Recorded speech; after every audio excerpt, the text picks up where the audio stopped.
అంతే తప్ప ఈరోజు గవర్నమెంట్ ఉంది కాబట్టి ప్రత్యేకించి పవన్ కళ్యాణ్ సినిమాకి ఇస్తే నేను ఖచ్చితంగా అది నేను ఆనందించేవాడిని కాదు. కానీ ఇది అందరికి ఇచ్చారు కాబట్టి దాంట్లో నాకు ఇవ్వకపోతే అది వివక్ష చేసినట్టు ఉండదు, అది కూడా తప్పవుద్ది కదా. అందుకని I think it's part and parcel. ఆ రోజు అలా జరిగింది, ఈ రోజు ఇలా జరిగింది, అంతకుమించి దీన్ని వేరేలా చూడటానికి వెళ్ళలేదు. ప్రొడ్యూసర్ నష్టపోయాడనే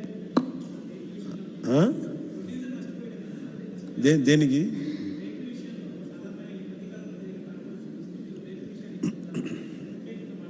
మళ్ళీ వినిపించట్లా?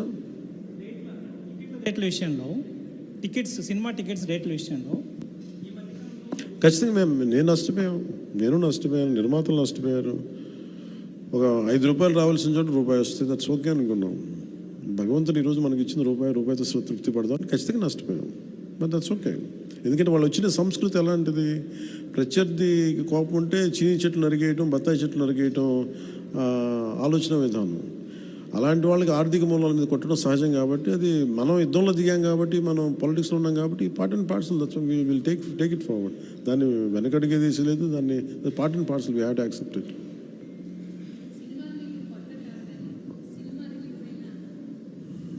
సినిమాలు మీకేం కొత్త కాదు, కానీ ఏ సినిమా రిలీజ్ అయినా అందరికీ కొంత నెర్వస్నెస్ ఉంటుంది. మీకు కూడా ఉంటుందా? నాకు నిండా మునిగినోడు చలి అని చెప్పండి.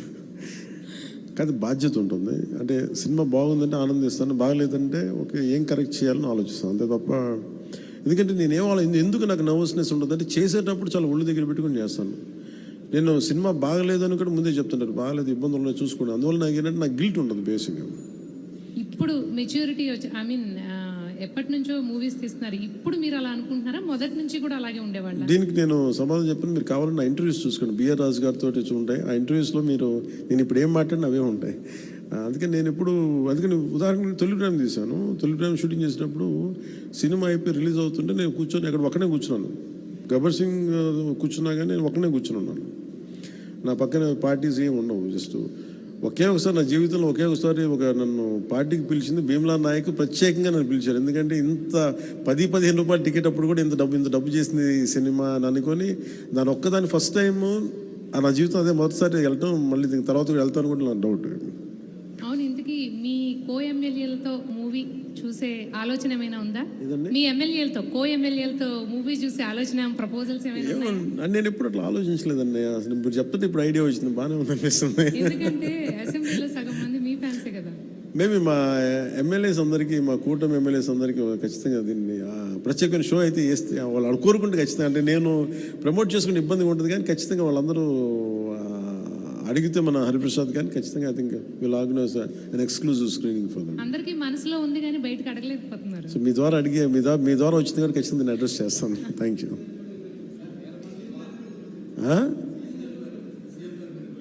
సీఎం గారు బిజీగా ఆయన సినిమాలు మా అయితే ఒక 5 నిమిషాలు చూస్తారేమో. ఎందుకు రోజు నన్నే చూస్తుంటారు కదా, సినిమా చూసినట్టు అనుకుంటారు.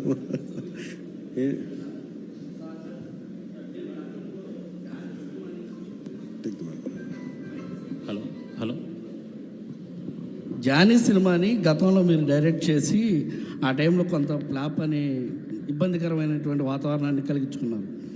ఈ సినిమాలో మీరు లాస్ట్ క్లైమాక్స్ మీరే డైరెక్ట్ చేశారని చెప్పేసి చెప్తున్నారు. దానికి అప్పటికి ఇప్పటికీ ఏంటి, ఎలాంటి చేంజ్ మీరు గమనించారంటే? అలాగే అంటే నేను జానీ నిన్న కూడా చెప్పాను. అంటే నాకు ఏమనిపించిందంటే, ఒక సినిమా తీసేటప్పుడు చాలా నలుగుతూ ఉండేది. నేను చెప్పేది సినిమా అనేది ఒక్కటే కష్టపడేది కాదు, ప్రతి ఒక్కటి. ఈవెన్ ఒక చిన్నపాటి ఉపాధి శ్రామికుడు కూడా కష్టపడతారు, యుద్ధం చేయాలి పట్టుకోటి కోసం. సినిమా ఏంటంటే చాలామంది డబ్బులు, చాలా గ్లామరస్గా కనిపిస్తుంది ఫిల్మ్ ఇండస్ట్రీ.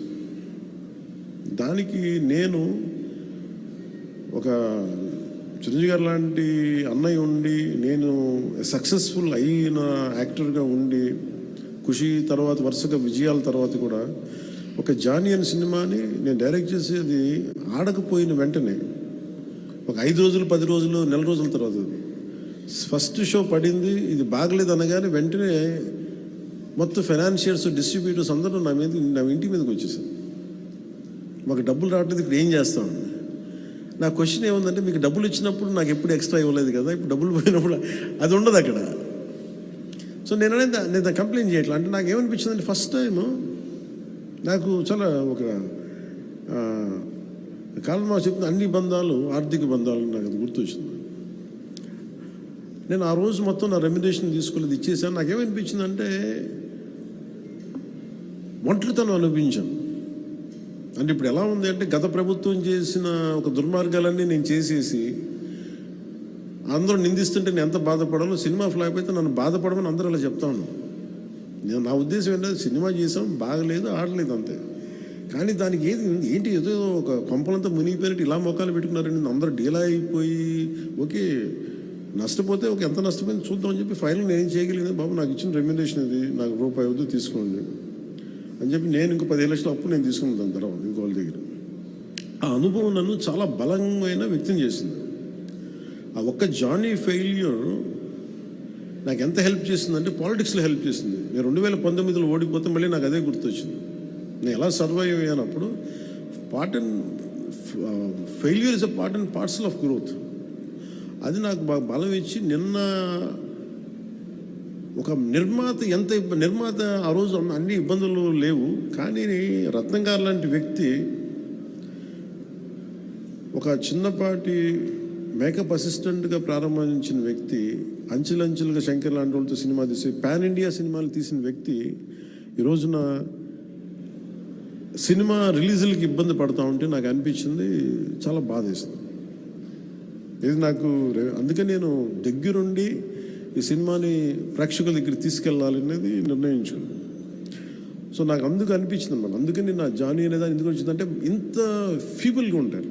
అంటే మనీ దగ్గరికి వచ్చేటప్పటికి అందరూ నువ్వు చస్తావో పెడతావో తెలియదు కానీ మాకు ఇలా కట్టాలి అందుకు ఒకసారి ఇర్లాజికల్గా ఉంటుంది.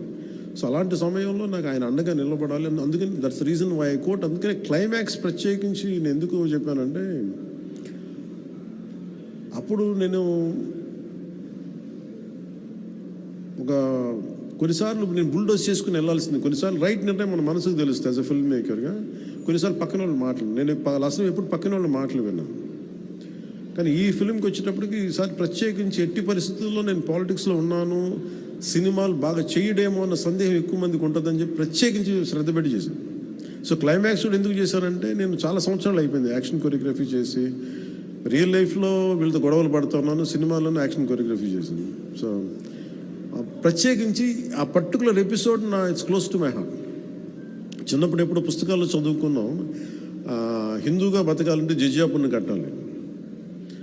సో ఆ బాధ ఏదో ఉండిపోయినట్టుంది ఎక్కడో. సో అది ఆ వెంటౌట్ తీసుకున్న అవకాశం దొరికింది, ఐ యూజ్డ్ ఇట్ అంతే. సార్ మనం చూసుకున్నట్లయితే లేదు తీసుకుని సార్ అన్నీ బాగుంటే తీసుకుంటాను. మనం ఈ మధ్యకాలంలో చూసుకున్నట్లయితే నిర్మాతలకి కొంతమందికి మాత్రమే థియేటర్లు ఉండిపోయినాయి, వేరే వాళ్ళ సినిమాలకి ఇబ్బంది పడుతున్నారంటూ కూడా కొంత కాంట్రవర్సీ వచ్చినటువంటి పరిస్థితి సినిమా పరిశ్రమ విషయంలో. అదే రేట్ల విషయంలో కావచ్చు, థియేటర్స్ దాని విషయంలో మీకు కూడా అలాంటిది అంటే థియేటర్స్ సరిగ్గా లభించకపోవడం, కొంత నిర్మాతలు ఏమన్నా ఇబ్బంది పెట్టే అవకాశం ఉంటుందా గతంలో లాగా? అది ఎప్పుడు అలా పెడతారని నేను ఎప్పుడు అనుకోను. ఎందుకంటే థియేటర్స్కి ఫీడింగ్ కావాలి, బేసిక్ సైన్స్, అది ఎవరు అలా చేస్తారు నేను అనుకోను. కానీ ఒకసారి కొన్ని అనుకోని పరిస్థితులు వస్తూ ఉంటాయి, అది పెద్ద మనసు వదిలేయటం అంతా. సార్ ఇప్పుడు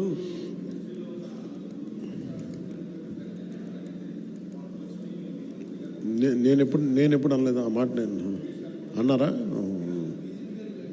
రాశారా? Okay welcome. So thank you sir.